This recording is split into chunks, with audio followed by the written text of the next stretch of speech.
the Chase Thomas Podcast, for people who have nothing but time to kill. Previous staff, the tackles are transfers. That concerns me a little bit. Now, I do think they have signed some really good offensive lineman prospects for down the road, but they can do a better job of developing those guys. Absolutely.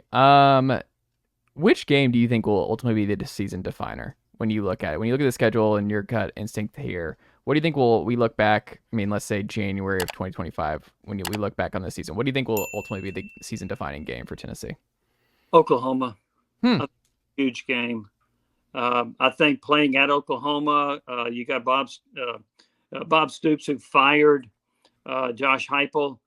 There's no question that Heupel's got that one circled on his schedule. I think he'd like to win that one about as much as any game he's got. But I think that could be one that's a swing game.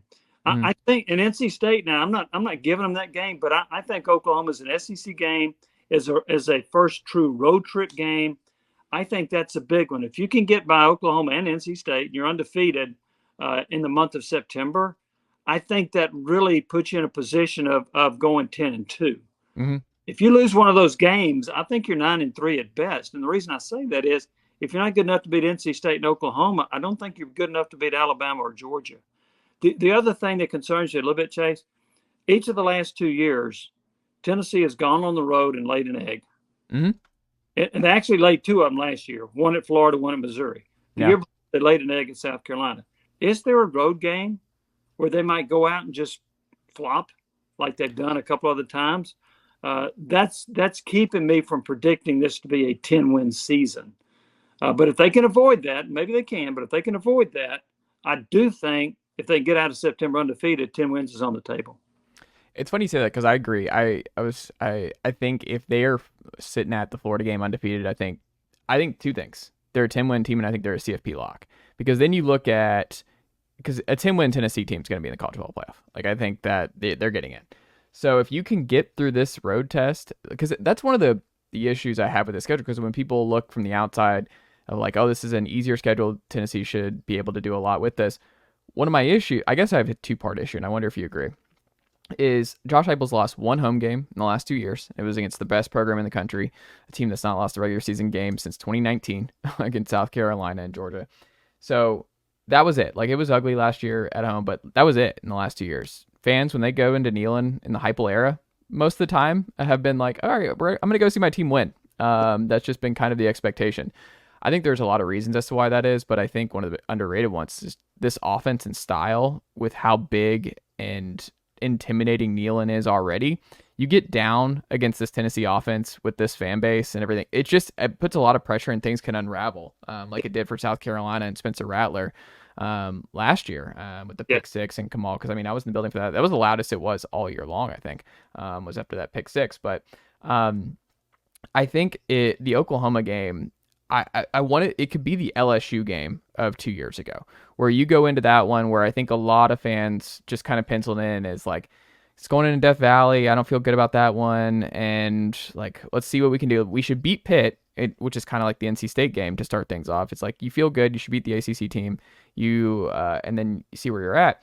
But I'm looking at the Oklahoma game as like, what time does this game kick off? Because Tennessee lucked out at 11 a.m. kick for LSU. I don't know if that game goes that way at Death Valley at night. Yes. I am hoping Tennessee, Oklahoma is an 11 a.m. Central Time kick, because I feel a lot better about that game if that's a morning-ish game, because I think it has a chance of being the college game day game when you look at that weekend slate and what that game might mean, and just where both teams are at that point. That is the main concern for me. Am I overthinking it? Of like, if Oklahoma's a night game, like the ABC game day, like I'm a lot more concerned about Tennessee being able to go in, because that's what we saw with Florida last year. That's what we've seen with Tennessee against South Carolina 2 years ago. Those were night road SEC games. The fan bases were really rowdy. It was just a really, really tough atmosphere, and Tennessee laid an egg in both those 2 circumstances. That is my big concern going to Oklahoma, is like, what time? I need to know what time of day this game is for me to pick it, almost. No, I think that's a really good point, and I agree with you on the LSU deal.